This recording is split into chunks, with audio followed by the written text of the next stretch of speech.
This is What a week. What a week. PoliTricks.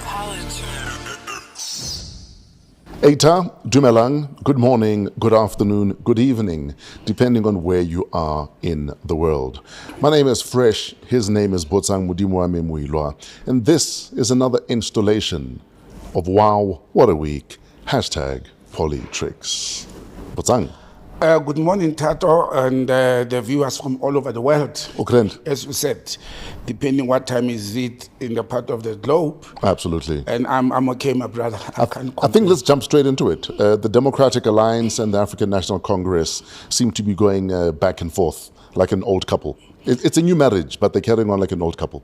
Well, when old people get married at a late age in life, this is what happens. Yeah, because they're both set in their ways. Exactly. And another one is willing to compromise. And nobody's willing to accept that in a marriage you compromise. But there's also a saying that generally the first 2 years of marriage are probably going to be your biggest fights. Well, if this married couple will last 2 years, the way things are going, I think they should just tolerate each other. Sure. Yeah. So what's happening? What's the underlying issue? Well, it all started about 2-3 weeks back when President Ramaphosa, signed or enacted the bill of the Bella bill into law, and subsequently late last week, when our show was on air, it was announced, ironically, when the president was out of the country in Davos. And it was reported by the president that he had signed the expropriation bill into an act of parliament now. Okay.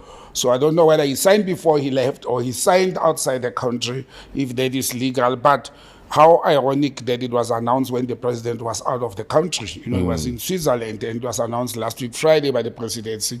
But surely he would have signed it before he left then. So why sign and run away and not face? Why don't you sign to can face your partner in bed, the Democratic Alliance, and 10 others fresh? Because I've noted that it is not only the Democratic Alliance that is lamenting on this whole thing. In fact, the Minister of Arts and Culture, Gayton McKenzie, of the Patriotic Alliance, says that Ramaphosa stabbed us in the back by signing the Expropriation Act. Yeah, but I think he dribbled them instead of stepping them at the back.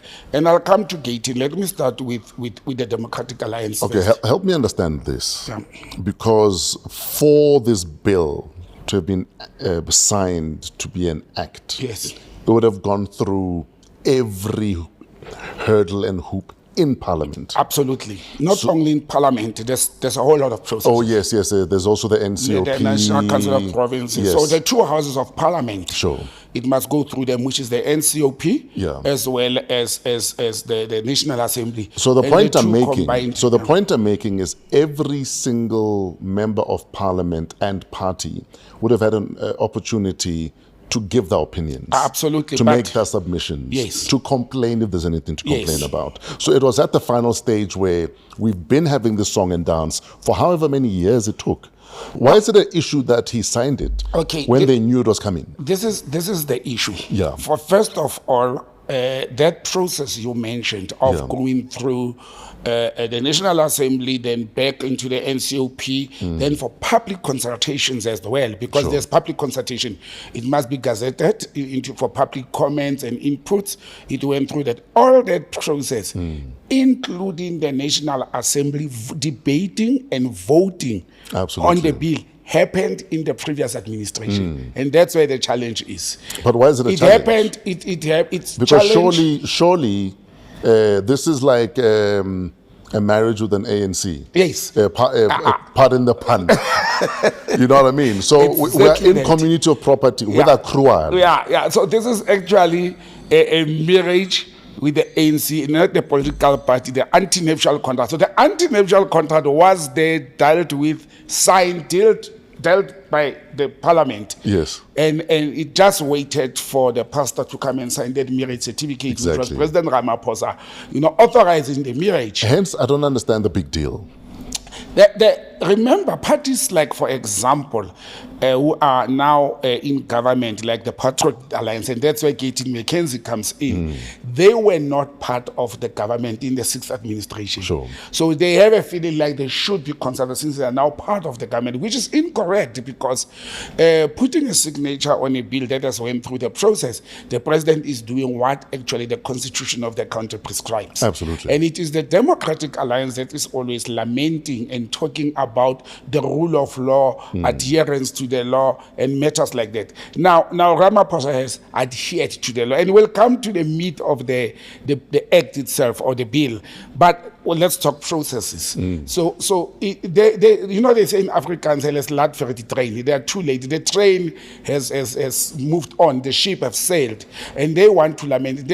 I don't understand why would the Democratic Alliance, which formed part of the previous government as the official opposition, they voiced their voice in parliamentary process, which was well within the democratic process of the country and within the prescripts of the law, want the president to break or to divert and step away from the law in order to accommodate them now that they are in marriage with the ANC in ruling the country. So they are actually asking the president. That's why they are not rushing to court, because they know that it will not hold water. And first, what I've said to the people before regarding the signed agreement, the memorandum of intent towards the government of national unity, I've always said that document has no legal binding. It is as useless as the ink and the paper that was used to write it. There's no legal binding. There is no law in the Republic of South Africa or behavior or conduct that supersedes the supreme law of the country, which is the Constitution. Now, if President Ramaphosa, whether we like it or not, goes and sign into law what has followed the constitutional process, why do you want to make noise about it? So that is the challenge. I think the DA were defeated in Parliament by the African National Congress, supported by other political parties, and the right-wing political parties like the IFP, the DA, and the Freedom Front Plus, and the Reverend Meshua's party, the ANC-DA and all that. They opposed the expropriation of the land bill, but they were defeated in Parliament, obviously. Now, what makes the matters complex, this is where the Pan-Africanist Congress of Azania, their leader is the head of the land a department in government. Now, and Gating McKenzie, ironically, when I read Gating's statement to say President Ramaphosa stabbed them at the back, I asked myself, why is he saying that? Because there's a video clip that is making rounds where he was interviewed in one of the podcasts. And he mentioned how other countries like, like Estonia, like, Alaska, and other countries with minerals are using their minerals to plow back into the nation, like distribution of resources. And now here's an act of parliament that, in my view, it will not deliver the same to us, but he is now saying the president has stabbed them at the back. How so? He's supposed to be jumping like others. Where does he think he will get the land to can launch and do what is dreaming of, what you call it, the spinning as well as the Formula One if we don't have land? The government needs land to create an environment for spinning to take place. He needs land as the Minister of Transport for spinning to take place. He's not going to do it in the sea or the air. Those spinning vehicles have to be on the ground. But first, before you come in, my concern is the spat between the two political parties, especially the Minister of Public Works. There's a disjuncture there, and I'll talk, with authority from the public service background. What was this him saying that there'll be no expropriation on his watch? Under his watch, and he went on spat on X with his deputy, Mr. Minister Zikalala. The Minister of Public Works, and I don't know why is the ANC-led GNU is giving these powers to the Minister of Public Works. We all know that Public Works is the landlord of government. It is managing the assets of government in terms of buildings and some infrastructure to some extent. For example, it's not all the infrastructure. For example, they don't manage the agricultural land because we have the Ministry of Agriculture and all that. They don't manage the mines and minerals which the government may expropriate. So I don't know why is it the Public Works Minister, because it's only limited to public works facilities like buildings buildings. So what's on the land? What is on the land, Yes. not the land itself. Sure. You understand? And again, we have to redefine what is land. Land is not only the land where you build houses. For example, land that it can be allocated to the Human Settlement Department to build the so-called RDP houses or low-cost housing. Public Works will have nothing to do with that. I had actually expected that the PAC leader in the GNU, who is responsible for land affairs, will be given the responsibility to make sure that this bill is being rolled out. Not the Public Works, not the landlord.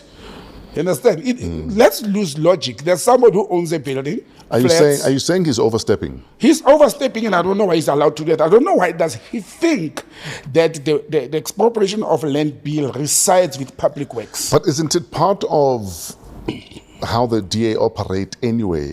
I mean, I think he's right on brand because banale arrogance nyana, ya go overstep, and also of being alarmist. Yes. Because there's almost this impression being given that they're gonna just come to your house, Botsang, and take your house. Exactly. No, and you see. And in fact, this bill aside, this act aside, my understanding is expropriation could happen under the Constitution anyway. And the Constitution makes provision for that. The other day we had a discussion on how the retired Justice Musinike, after his retirement, mentioned on why are South Africans not exercising their Bill of Rights within the Constitution to expropriate land. But also, I come in and say, this bill actually, I think you are right when you say the Democratic Alliance are alarmist. I've read the bill, I've critiqued it. I'm one of the people who made comments over it. Yes. Fresh, where I'm sitting, I can tell our followers and viewers, this bill is actually useless. It will not redistribute land the way land was expropriated from the African people by the apartheid regime. And I'll explain why. There are limitations. It's the same negotiated political settlement that happened during the CODESA negotiations to say before you expropriate the land, and it's not without compensation. We have to correct that. It is expropriation of land with compensation. Absolutely. Because the government must approach the landowner and say, you've got this unutilized land. First, the land must be unutilized or the property, whatever. And secondly, even if it's underutilized, because I've used unutilized, then there's underutilized, or the government is in dire straits need for that land. An example is when the Gautrain.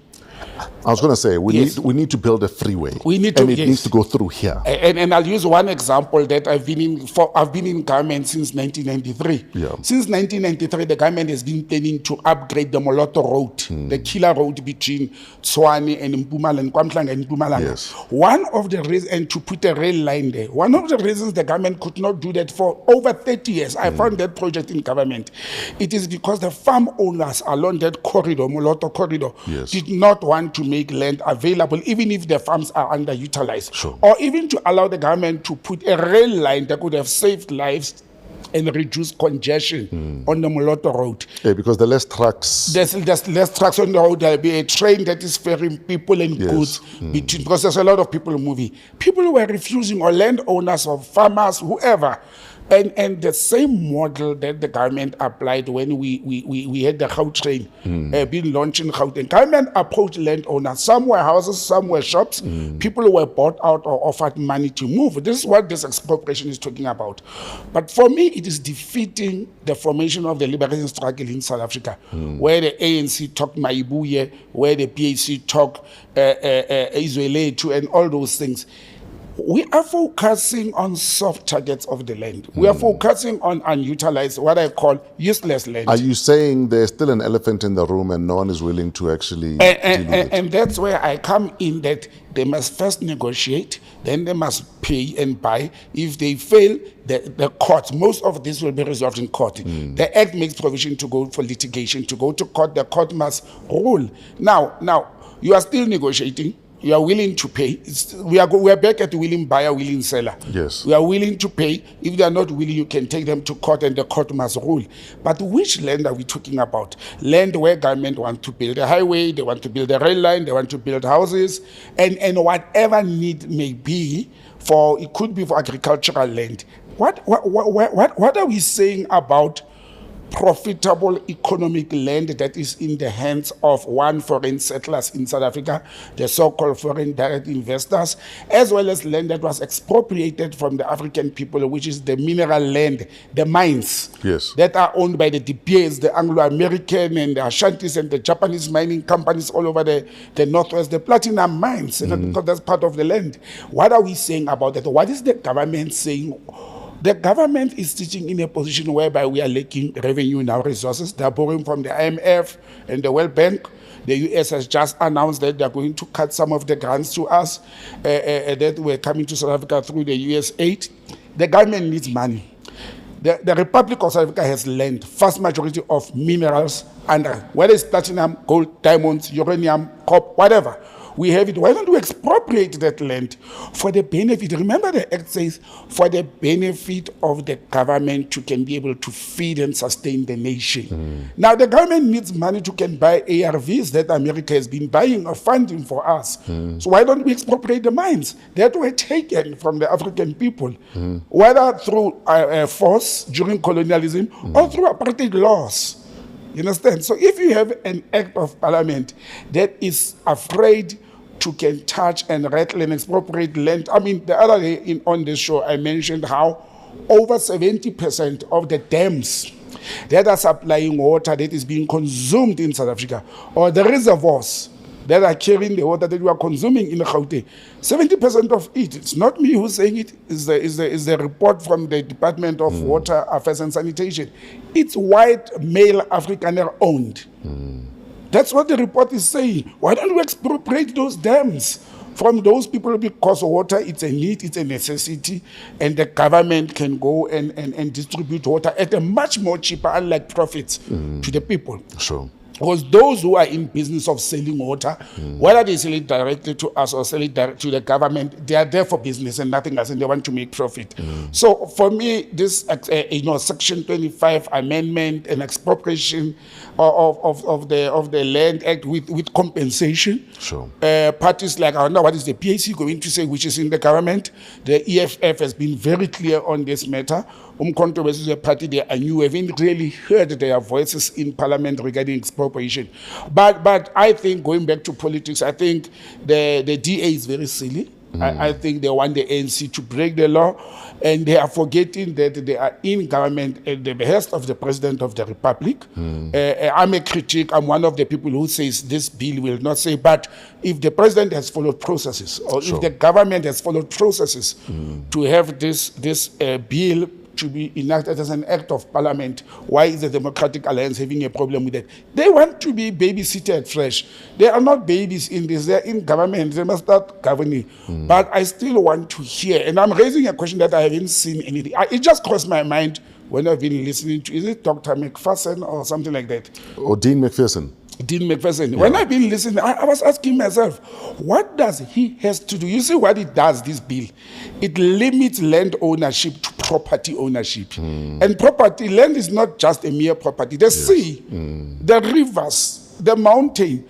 I mean, I've said several times, the people of Langa, Khayelitsha, Gugulethu, majority of them, I can bet, over 95,000, they've never been on top of the Table Mountain because it has been privatized. Because it's money to get up there, and they can't afford to pay over 300 rand to get up there. While that mountain, and it's actually the contract I know is finishing this year, 2025.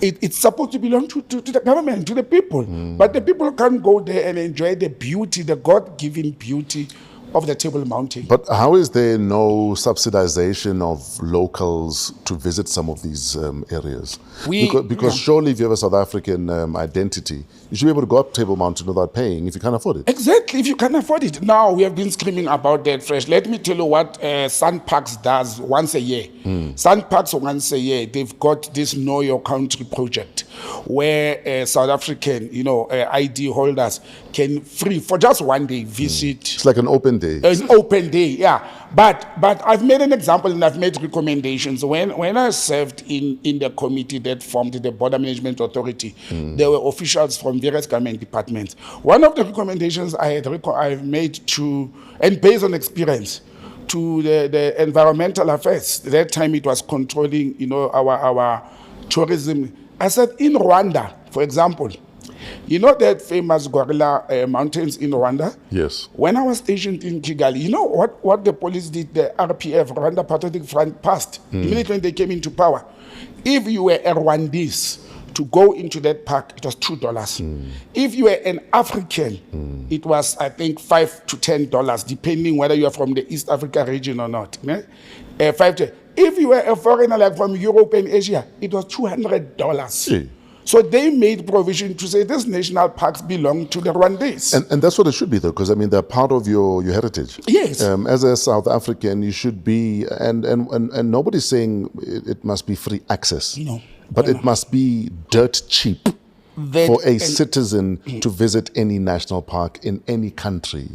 Especially national parks or heritage sites that are in the proximity of the residents. I'm a part of this community, but I can't even enjoy my own heritage. Exactly, and that's the problem. But I can't even afford to go into half of these areas that are reserved for tourists. Exactly. Like, how does that make sense? It doesn't make sense, and this is the challenge. This is where I'm challenging this expropriation of land bills and acts. They are not distributing the resources to the people, and distributing is not giving people money and telling people, you can go into the so-called Kruger Park and start hunting and eating the meat. No. Make me and my kids go and enjoy what is a zebra and see that, because I don't have money.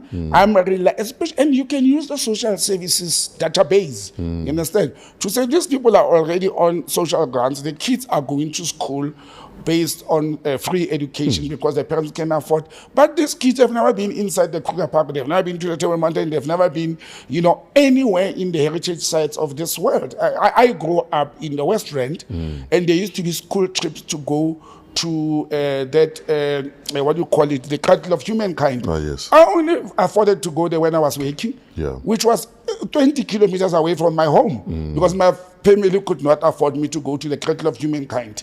And again, this is where we are failing the nation. We are passing beautiful laws. They sound good. They excite foreign investors as well as the DA. But if I was the DA, I wouldn't get excited over this. I would not, because it's not going to rattle them. The government has no money to can buy that land. Even if they raise money, my biggest fear actually is not even if they raise. Even if they raise money, they have messed up so much that they will mess up even the land they will expropriate. The government has demonstrated to us that it is not incapable of running the affairs, business affairs of government. That the corruption in the government system has made the government to look incompetent. And now these people are going to expropriate land to do what? To distribute to the people. They failed to distribute simple, basic township RDP houses for over 30 years. And we want to, and they've failed the SOEs of government, and we want to add more. People are failing, you want to add more into their basket. When we expropriate land as a nation, I've always maintained that we have to expropriate profitable land. Now we are going to rely on courts. Trust me, most of these cases will have to go to court for courts to rule that the government can have that land. And it's going to be simple. It's going to be, that's why McPherson is so excited. It's going to be all these dilapidated buildings that are lying around the cities. You understand? And the ANC goes and responds. But the response of the ANC was bold, to say the DA must not come and play as if they are the only ones in government, and we must break the law or bend in order to accommodate them. Because they had their press conferences one after the other. Yes. Because for me, it would be a different story if all of this had happened during the GNU. This was a done deal. Yeah, it was a done deal. It just needed the president's signature. Yes, that's all it needed. And this is again where procrastination is a problem. Sure. There is absolutely no reason for President Ramaphosa to have delayed in signing this into law. Unlike the Bella Act. The Bella Act, remember, he still consulted or needed to consult with the new partners in the GNU, the wife or the spouse and the children and the stepkids and all that. He needed to consult with them. The expropriation bill, there was never consultation after it passed. There was never that process that the Bella bill went through. So he could have signed this law, this act or bill into law long before the GNU was established, even after, or before the elections, the 2024 general or national elections, because this was long past. But again, it shows the delay. The delay, it has costed this stress. But I don't think the ANC and President Ramaphosa care these days. What they are doing very well with the DA is they just ignore them. They just do their Baba own manager. Yeah, no, they're managing them. The DA is being managed. I was listening to Gogo Zili during the course of the week, lamenting and crying, and that's why. And I think they are realizing the members of the GNU. I think they are realizing that their argument is a useless argument. It doesn't hold water. But also they've tasted the crack. And it's nice. Yeah, no. So they don't want to now deny themselves access to the crack. I said, no matter the differences between these political parties, especially the DA and the ANC, the DA will not leave this GNU. And also because the DA, they pride themselves in being the prefecting. Yes. So they don't want to leave the classroom. Yeah, no, you can't leave the classroom. The other students class monitor. Yeah. You see, so because they position themselves as the class monitor, they know they can't afford to leave the classroom. Yeah, and something surprise that came out of the, well, people say it's not the first time they did this, but for me it came as a surprise. You know, they are from the 1st of March, they are launching their campaign towards 2026. And in their press conference, they announced that their mayoral candidates, particularly, Helen Zille was very clear, particularly in Gauteng, it's going to be open for everybody. Yes. And ask yourself why particularly in Gauteng. Because they know that they will never win Gauteng as they wish. Look, they're out of the 3 metros of Gauteng, at the moment, the major metros. Why not in the Western Cape? Hey, why can't they open it up? Why would not? Oh, yeah, because they are now saying even non-members of the DA, like me, I can raise my hand and apply. You apply to be a mayoral candidate. Yeah, because they say they're looking for only the best. Only the best. But how on earth? Let's take. But why would you hire for what is already working? Oh, what do you mean? As in, if it's working already in the Western Cape, the engine is working. Yeah. Why do we need to overhaul it? No, in the Western Cape, remember, they've been in power for long, and they hired. I think they went through that process, but it was not open to everybody. Yes. They always advertise. But do you blame them, though? Because, like I said, the car is running. Okay. All 12 cylinders are firing. Why do they think... Why do we need an engine overhaul? Okay, fine. Why do they think that where the engine is not working, like in Gauteng, a non-DA member, a non-subscriber to DA, let's say I qualify, let's say I apply and I qualify, I'm a non-subscriber to DA policies, which are neoliberal policies, if not right-wing policies. And I'm a best candidate can be a male candidate of the city of Tshwane. Why do they think I will sit there with all those chains and ropes and implement their policies that I'm anti those policies? It's risky to do something like that. I'm sure you'd be vetted still. I mean, it's not like they're going to hire someone that has been clearly anti-DA or pro-MK and ANC. They'll still vet you. I think this whole thing is a farce. I think they are trying to recruit people. It's a recruitment drive so that they can convert and convince people that the DA. It's not hiring. It's not apply. Then we'll consider your application. Are you saying they're just collecting a database? They are collecting a database and see who's idling, who is not sure which political parties he belongs to, and they're going to approach those. We'll start getting those messages, towards the elections. Vote DA and a reminder to check if you are registered for votes. But look, it is their strategy. Maybe it has worked for them before. Different political parties have different strategies. And the ANC used to make parties, in stadiums and all over, in gala dinners. It worked for them to a certain extent.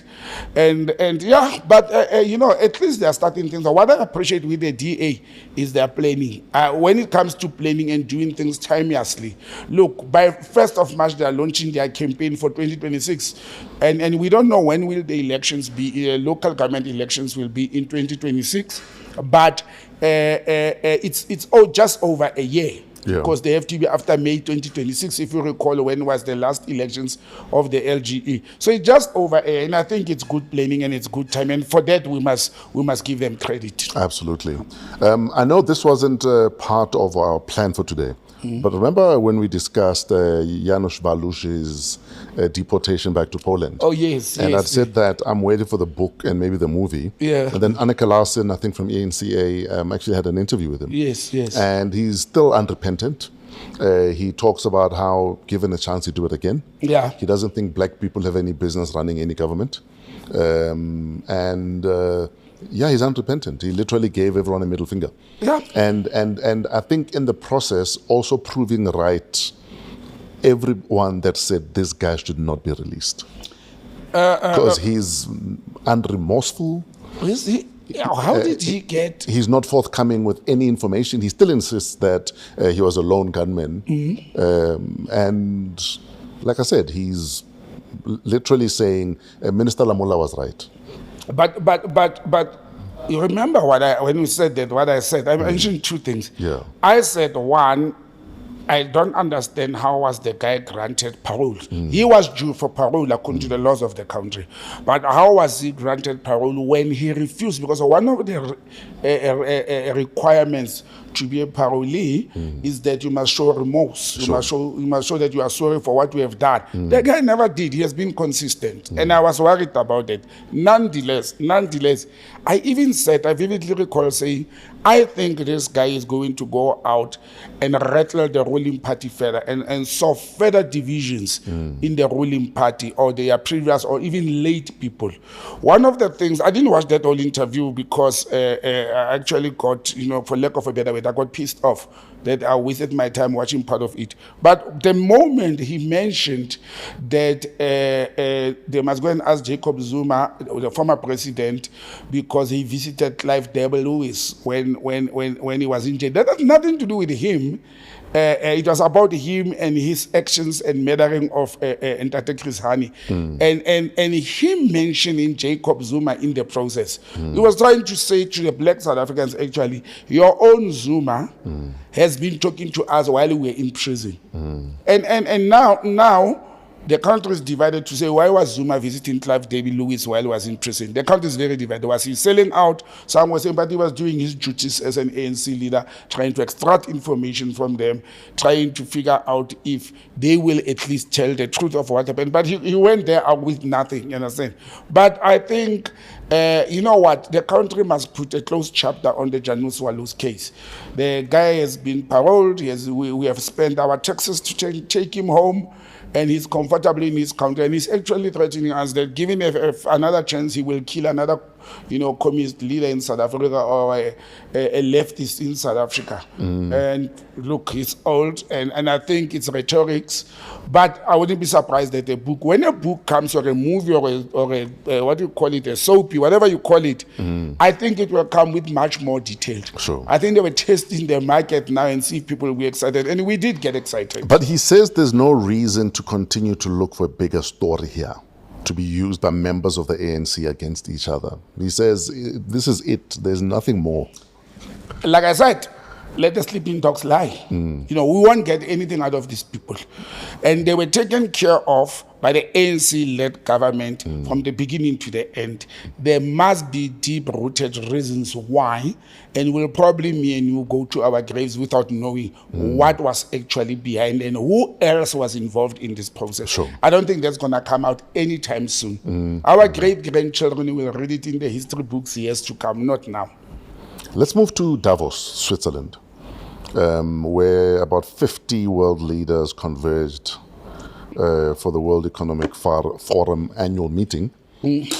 But a lot of people are saying Davos this year was a damn squib, and that there's, in the bigger scheme of things, it was just a talk shop and a waste of time and a waste of money, and that there were probably bigger stories that week. Fresh, there's nothing to talk about in Davos except a bunch of world imperialists and capitalists gathering there to give instruction to political office bearers that they've put into power. Remember, it is the what do you call them? There's conglomerates and the authoritarians of this world who are putting political people into power. Sure. They've put them into power, and I think it was overshadowed by President Trump taking over office. I think that's why there was no fanfare. There was nothing special to be discussed.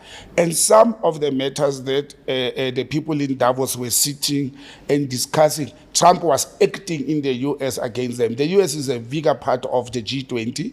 South Africa has taken up, what do you call it, has just taken up the leadership and the chairmanship of the G20. Yeah. The G20 is coming to South Africa next month.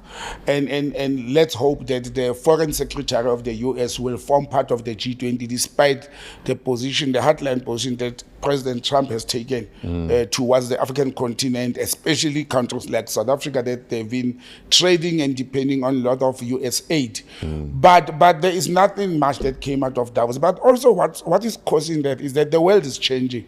Because remember that Davos, they started by the business people, then the G7, then they brought some few developing countries, and now they've started taking Africa as a bunch of people to be led by South Africa, as if Africa is one country. When it suits the world, Africa is one country, it's one continent, it's united. It must come to the international forums as a united force. When it suits the world. But when we want to unite, to can challenge the world and gather our minerals and resources, the world will put money to divide us as a nation.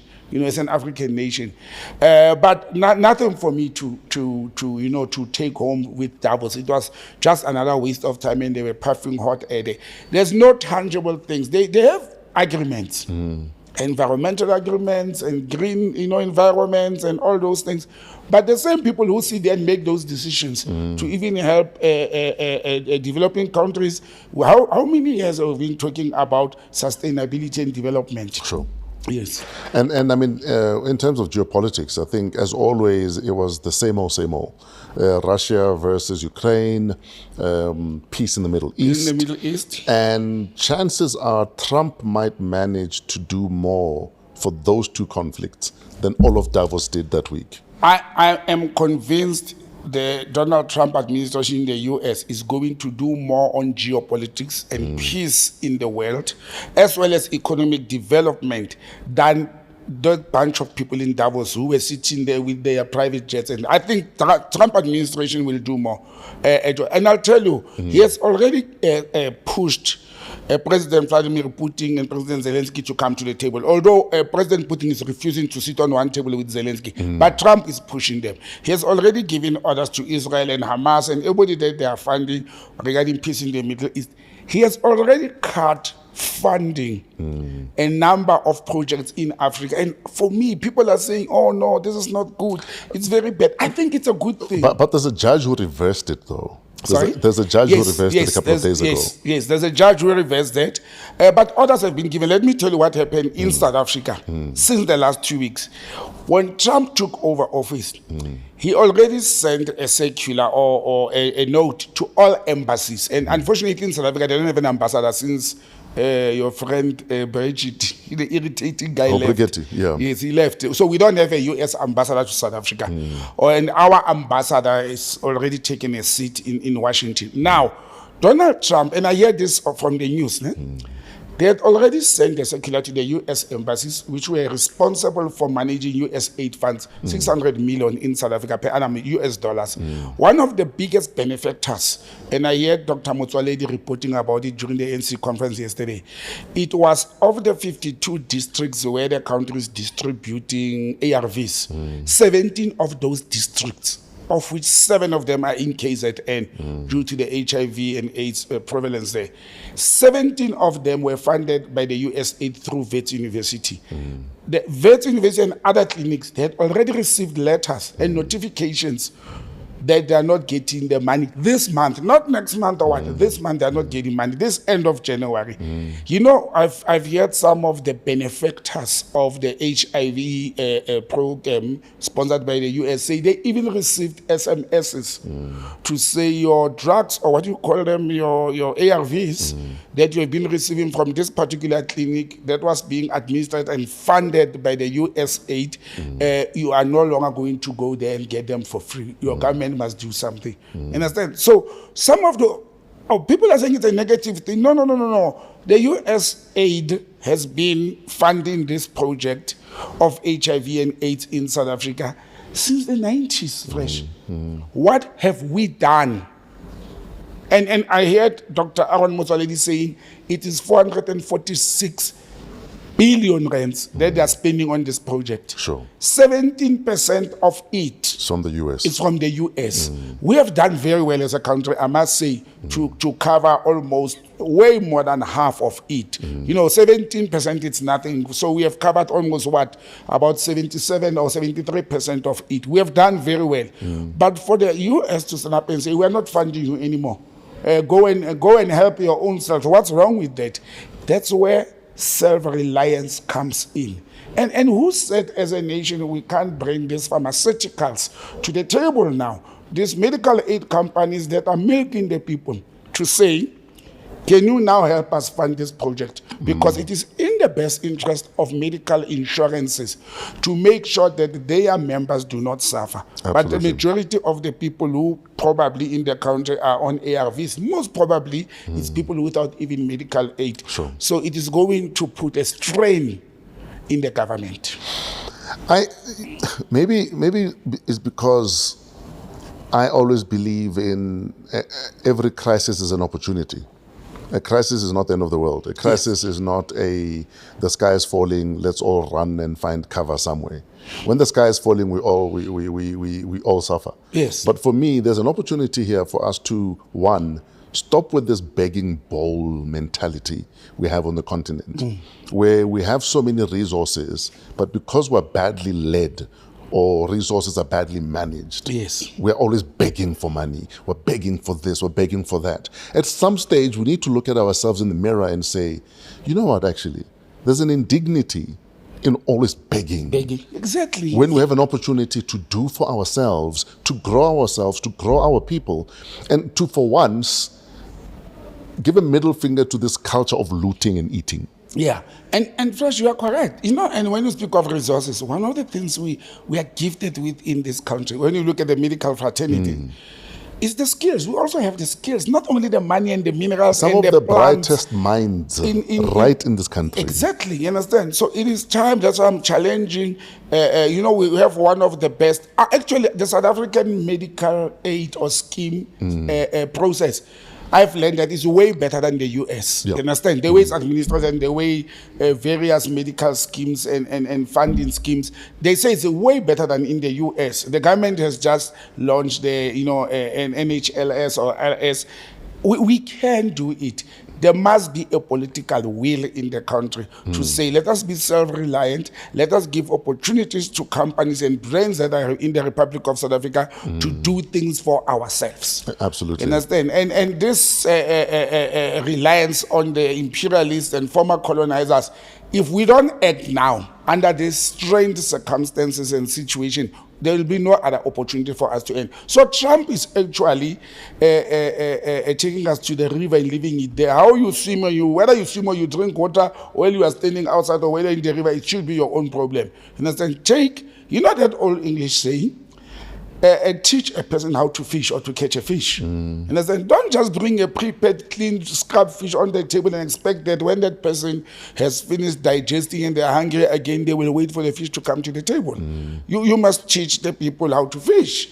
Then they must go and find the river and fish and feed themselves. And that's what Trump is saying to us. We can't be angry with the man for saying, I've been babysitting you since you were born. So we were born in 1994. Now go out and find a job. Yes. Yeah. And I think that he's right. Now, you know, as much as you're saying there might be more peace in this Trump era than there's ever been on this earth. Yep. Unfortunately, he's also very brash in how he feels the U.S. is entitled to be about the U.S., even if it's at a cost to someone else. So, for instance, the way he's carrying on about Greenland, and that for security reasons, yes, they've got an army base in Greenland, amongst other things, yes, that we must take over Greenland by hook or crook. Now the Danes are in a panic, and having meetings with NATO about this cyber rattling that Trump is doing. Yeah. At what stage does someone say to Trump, yes, that's what you feel, but at a diplomacy level, we don't say things like that? Who? When you say someone, who is that someone? Melania, someone. After round Dunyana, Melania must say, my darling. That's not how you handle things. The first place, you know what Trump is doing. Again, your favorite word is the how. he's doing things. But if you look at Americans, all their presidents, they've been doing things and saying things that they were just a bit diplomatic. Barack Obama and Bill Clinton were a little bit diplomatic but they were warmongers who will go there, will smoke them out, will get Bin Laden, will bomb, will destroy Hamas, and they use those words. But Trump is going for even allies, though. Yeah, that's the difference. But Trump puts America first. There's no ally in politics. What Trump has proven, remember, some of the, in inverted commas, purported to be allies of the US, they actually, in some instances, worked against the US, for their own interests and their own benefits. Look at how the French were very selfish in West Africa. Yeah. They never shared with the Americans. They actually made it difficult in West Africa for other so-called superpowers to penetrate the West African minerals and mining markets. And a typical example is how the French and the Belgians, which is a French-speaking country, they dominated the Great Lakes of Africa. And the Americans had to actually come behind the back door and fund some of the rebels or create rebel organizations in the area instead of challenging France directly and Belgium and other countries. Instead of challenging them directly to say, we want a share of that cake in West Africa or in the Great Lakes of Africa, we'll actually create a group of rebels that will unsettle in order to fight for the piece of the cake. But Trump is an economic person, he's a business person. He's doing it directly. That's why he can even say to friends, his friends, Russia and China are not enemies with the US. They trade very well, even under trade embargo at the moment, due to the Russia-Ukraine war. Under the trade embargo, Russia is still trading oil and other commodities like gas with the EU and the USA. So those are his friends. But look at what he says to them. And many people think the US hates or is in a war with Russia and with China. They are not. If they're in a war, they would have stopped everything like they did with Zimbabwe. But they did not. They continue to trade with China. They are continuing to trade with Russia amid the laments, the noise, and the rhetorics of President Trump. But I love how the EU are saying we are ready to defend Greenland if we need to. So what peace are you talking about? But when already there's all this saber rattling happening? Fresh, I can bet, I nearly said with something, but I can bet with my head on the block, there will never be a war between EU and the US in the next 100 years. It won't happen. No matter the sanctions and the tariffs and what, they are both have a lot to lose. And when it comes to militarily, the US alone will wipe up the EU. They will not do that. It's not in the best interest of their citizens. There are two nations that were built through colonialism and slavery, and they would rather go back to the Berlin Agreement and sit somewhere in Davos or wherever these days to say, how can we share this thing? They will negotiate better. If the US can't attack China, North Korea, Russia, and Iran militarily, why would you think they will attack France and small countries like Denmark and all that? No, but this is, we will not let you take over Greenland the way you are claiming you're going to take it. They will go. Even people in Greenland, 85% of Greenlanders are saying we want nothing to do with America. Yeah, we want nothing to do with them. They can talk, but they will go to, what I'm saying is they will not fight. They will go to a negotiation table.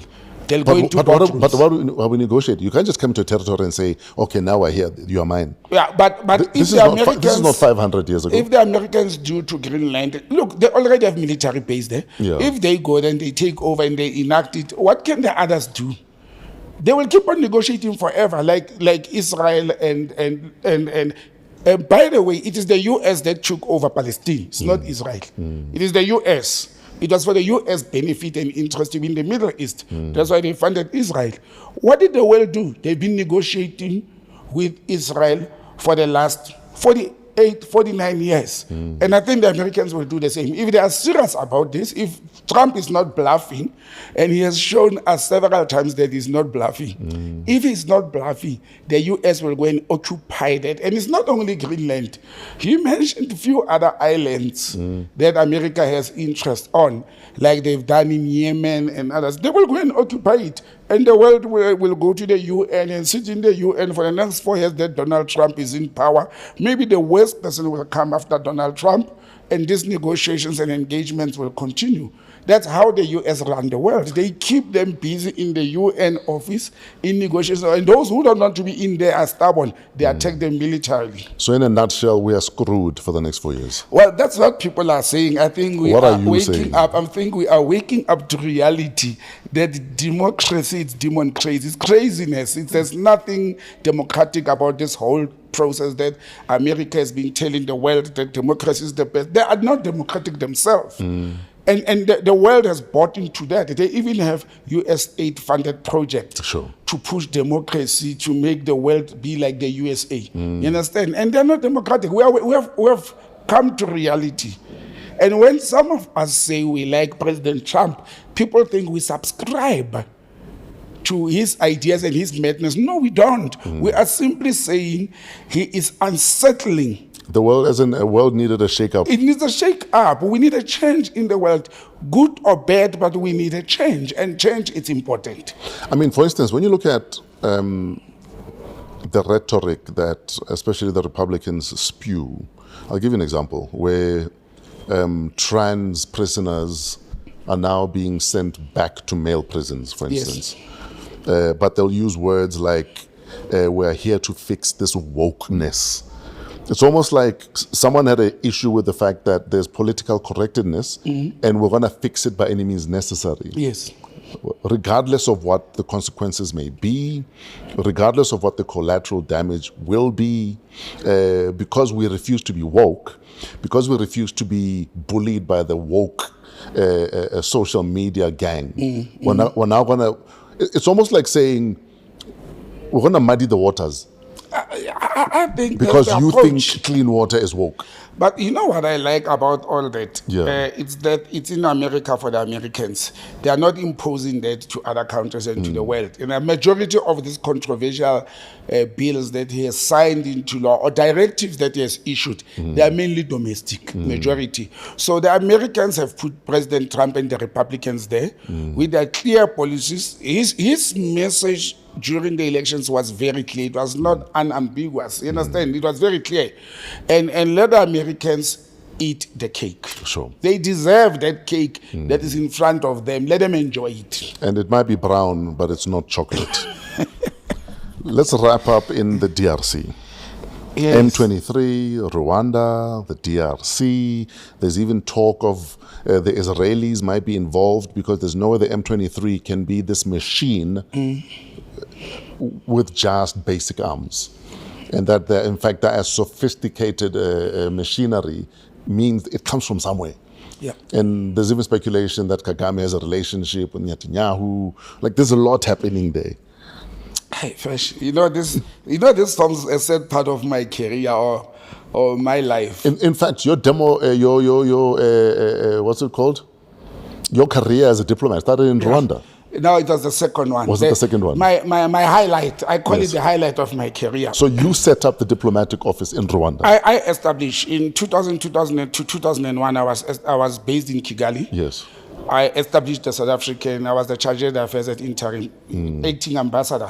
Because there was no ambassador. I established the relationship, and at that time I was also covering. Now this is interesting for me. Yes. I was covering Burundi, Bujumbura. Because we had so I was accredited to both countries. Sure. 2, I was covering the Eastern DRC. At that time, the RPF, Rwanda Patriotic Front, had just occupied the now disputed eastern part of the DRC. Yes, the mineral rich. Yes, the Goma area. Yes. At that time, the relationship between the RPF, Rwanda Patriotic Front, led by President Paul Kagame, and the then president of the DRC. You remember, it was just few months when I was stationed there that the previous president was assassinated and the son took over in the DRC. I just forgot the Kabila. Kabila, yes. Yes. Laurent. Yes, and then the elder Kabila, who was assassinated, was put into power by Kagame and Museveni before Kagame was in power in Rwanda, because he was exiled in Canada, then the US studying there. But most of the RPF forces were stationed in Uganda. Yes. So Uganda played a pivotal role for the government to come into power in the DRC. But the story that went along the lines when I was there was that Kabila started not holding the line of what was agreed upon. Yes. And that's where the battle and the conflict started. When they felt that Kabila has betrayed them. You understand, regarding pushing out the Belgians and the French and guarding the mineral rich. So it's all about minerals. So they were, we will help you, Kabila, to remove Mabutu Sese Seko and the others, but once you get into power, you will help Kagame to come into power and will push the colonialists out. The same thing that is happening in the Sahel region with Mali, Burkina Faso, and Equatorial Guinea. The same thing that's happening there. That was the grand plan of Kagame and Museveni in there. But the DRC Kabila came into power in the DRC, and Rwanda occupied the Goma area. I remember fresh vividly, there was even a curfew. We couldn't, I couldn't execute my duties in that region because of curfews. But when President Kagame was asked for over the years, people are saying he's funding the MP23 or he's supporting them. Nobody has ever come with any sort of material evidence. But the UN have even stated that categorically Rwanda is supporting M23. How can they put it on the table with which arms? And I'll come back to the Israel issue. What President Paul Kagame said, he said when the Rwandese moved, and that was yesterday, when the Rwandese moved to occupy that site, some rebels who ran away from Rwanda when RPF, the ruling political party, took over Rwanda, some of the rebels from the previous regime of Rwanda, they ran into the DRC, and therefore the DRC government of Kabila at that time was funding them in order to come and topple the government, to cause chaos in Rwanda. And that was his reasoning at that time, that's why he's got the Rwandese forces in the eastern part to protect his own country against the rebels that the DRC is housing them. That was his reason. And nobody has ever come and provide. And as far as I know, any material evidence, the law says the one who alleges must provide evidence. Let them provide evidence how they did it. But now moving fast forward, the MP23 group or rebels or whatever they are called. M23, yes. Yes. They are said to be, and this is where people are linking them to Rwanda or to Paul Kagame. That are Tutsis. They are Tutsis who speak, or there are people who speak Kinyarwanda, even if they are not Tutsis. Okay. The official language in Rwanda, it's called Kinyarwanda. Sure. And the same problem now goes back to what colonial borders. It's the same as in South Africa. If I make a quick example, where you have in the northwest, in Mahikeng and Lihurutse, Botswana, who we can trace our roots in Kanye or anywhere else in Botswana. Yeah, so you have Barolong on either side. On either side, yes. You understand? We understand. Now, due to the colonial borders, these Kinyarwandas, the same as Basuchi in the Free State and Lesotho, they are claiming, and these are said to be the M23 rebels. They are saying the central government of the DRC does not want to recognize them and to allow them to manage the rich mineral resources of the disputed area, which is the Goma area. And there's two lakes feeding the Goma. Lake Kivu is running into that area. So it's mineral rich. It's actually the richest part of the world. And now we can understand why there's a battle over the Goma area. It's the richest part of the world when it comes to minerals. And now they are the fact that they speak Kinyarwanda, and I don't want to say they are Tutsis. I want to say they speak Kinyarwanda because some of them may be Hutus. Okay. Some of them may but majority are Tutsis. Though. Majority are. But it's them who are complaining. That the central government is refusing to. Rwanda is saying the fact that they speak Kinyarwanda does not mean they are our citizens or our people. You understand? Now, the world claims are these people, the military equipment that they have, some of it belongs to Rwanda. Some of it was funded in 2024. And this is a material fact. The EU funded the Rwandese army with drones, for example. And it is being said, it is being reported that some of those drones were seen being used by M23. That's where the link, how they got them, it's a story for another day. That needs military experts and investigators. Some of the soldiers that fell in the battle last weekend, the M23 soldiers that fell in the battle, some were found to be carrying ammunition, arms, and even uniform and, and what do you call it, bulletproof vests. What is the official word for bulletproof vest? It doesn't come. Bulletproof vests were belonging to the Israel Defense Force. Yes. Now you see where the link comes in. Sometimes the arms and the drones belongs to Rwanda, the government. Some they come from Israel Defense Force, and it is being said that President Paul Kagame has relationship with Benjamin Netanyahu, which I doubt, and therefore. Rwanda with Israel are causing havoc in the Eastern DRC. All I'm saying is, let's go back to the negotiation table. I know that President Ramaphosa had a telephone conversation with President Kagame this week. I know President Mbeki stood up. Remember, he was once a peacekeeper, especially during my time, because I served under President Mbeki in the Great Lakes. So he has also stood up to say, guys, let's go back to the drawing board. But it's so sad that sometimes last year, after I attended an event at UNISA at the Thabo Mbeki school, you know, I made a call and President Mbeki said, before things get out of hand, because the war was continuing, but before things get worse, he thinks the two governments must start talking, meaning South Africa and Rwanda. So Kigali and Pretoria must talk because they are seen to be the superpowers in this. Now we come to why is South Africa being seen as a superpower in this battle? Because we've got the largest SADC deployment. Into the UNESCO, the United Nations one, and the SADC, you know, we've got the biggest deployment of the armed forces into the battle in the DRC. Now, many South Africans are saying hashtag bring our troops home. What are your views on that? It doesn't work like that. It's not only many South Africans, normal citizens. I've heard politicians who I'm so disappointed. I'd expected people like Herman Mashaba, I've heard them say, we don't even know why our soldiers are there. How did we get into politics when you don't know why our soldiers are there? They're supposed to be the first to know. A general member of the public who is questioning why our soldiers are there, I would understand, but not political office bearers, because they pass the laws, they pass the rules. So then it means people do not know or do not understand our foreign service policy. Our foreign service policy, and being member states of SADC and of the AU, signatories to the United Nations Charter, which talks of peace and stability in the world. We are signatories to that. The laws that we signed, the treaties that we signed require us, informed by our foreign policy, they require us to participate in some of these activities. And this activity, again, this is one thing that people miss. I don't have, I'm not coming from the military. I'm not a military expert, but I come from the diplomatic, international relations background. We are not in the DRC for a war to fight. The UN doesn't send its people to fight. There as a peacekeeping force. But obviously, if you shoot me, I will shoot back. And so are there for war? No, Fresh, it doesn't. You simplify it. The purpose of peacekeeping force is to make sure there's peace, and innocent civilians and citizens, particularly women and children and the elderly, who are unarmed, are protected.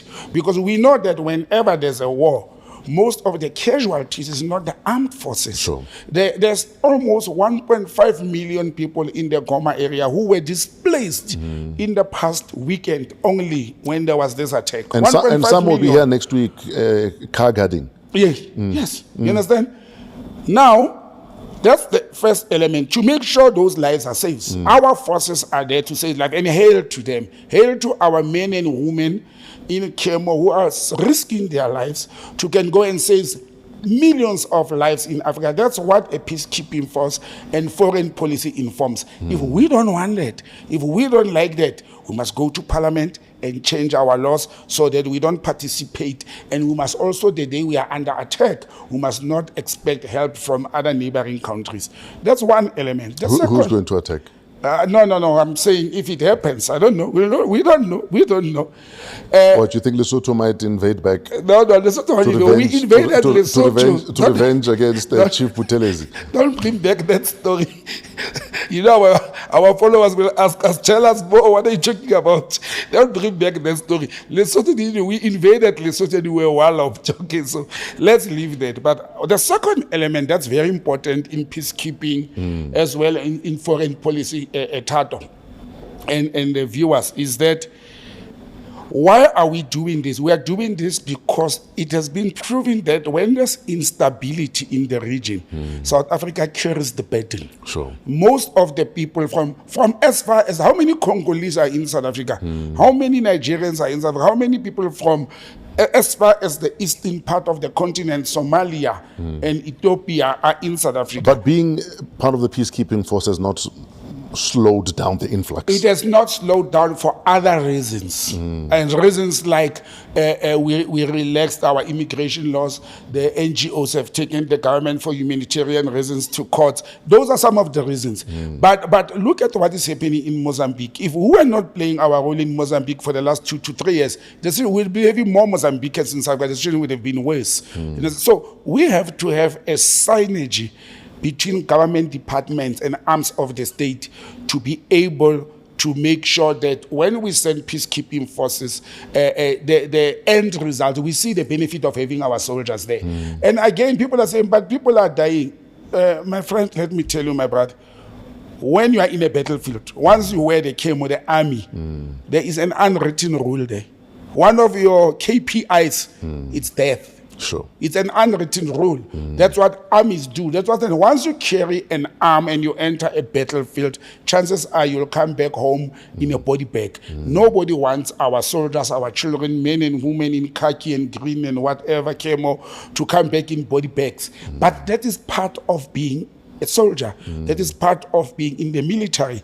And I meet all these complaints. Did you hear the complaint that the government is silent? It's not talking to us. We know that on Wednesday the minister addressed the public, but again, people are saying we too long. The military doesn't work like that, Fresh. People, South Africans are a very funny nation. People get excited. The government is quiet. Our soldiers are dying there. What should the government talk about when they're still waiting for the official reports in order to dish out correct information? You don't just, the military operates in secrecy most of the time. And let me tell you the danger. I spoke to one of my former colleagues yesterday, who was a platoon leader, who actually was heading the South African peacekeeping mission in the South Sudan. I had a very lengthy conversation with him yesterday. And I said, bro, I'm very worried. The media and the public is pressurizing the Minister of Defense and the President to talk about what transpired in Goma, or yes, it was in Goma. Sure.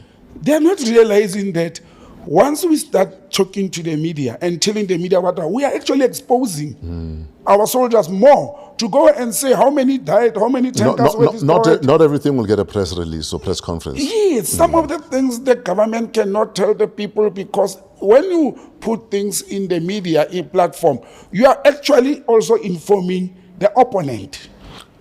Let me ask you a question. So, for instance, one of the families of one of the troops out in Goma was talking about how we are worried because the last we communicated with them, they told us, we assume over the phone or WhatsApp, they told us that they were under siege. Yes. Should they even be having access to cell phones? Because that's also a security risk, surely. A breach, not even a risk, because once there was that communication, yes, there's humanitarian communication when it's stable and quiet, that they can communicate with families. That's why until today, if you have noticed, until today, military personnel, when they are deployed, they still write letters to families like the old days. It is for that reason that you don't take your smartphone and you put on WhatsApp and you start taking selfies when you are in a base, because that can be intercepted. That may end up in social media, you understand? And for example, that family, yes, they were saying that, but that soldier was ill-disciplined to do that, has risked his own life and the operation itself. Because now it's in the social media, it can be intercepted, and he has risked the whole platoon or the battalion that is carrying the operation. One of the videos that made rounds this week was the South African battalion or whatever commandos who were raising a white flag from a military hip or whatever. And first, it sent wrong information because people who don't know military operations, they thought, oh, they are raising a white flag, that's surrendering. That's surrendering, yes. No, they were not surrendering. That's not how it works. In conventional wars, once you are in the battlefield, and some of us have been in the battlefield, although not in conventional wars, when you raise in conventional wars a white flag during a skirmish or an attack or what, you are actually saying to the opponent, and I've used the word conventional very carefully. Yes. You are saying to the opponent or the attacker, you have destroyed my supply of water, medicines, and I've got casualties. Yes. I've got soldiers who have fallen.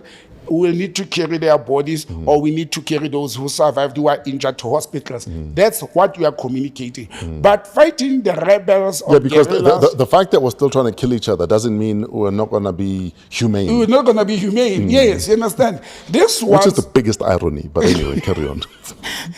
That's why I left the military and I decided to be a diplomat, because I've realized this doesn't make sense that when I've got an AK-47 and my partner has fallen down, I must raise a white Sakatu handkerchief and say to the shooter, wait a minute, my partner has fallen. I want to carry him to the hospital and I'll come back to continue fighting you. That's how conventional wars are fought.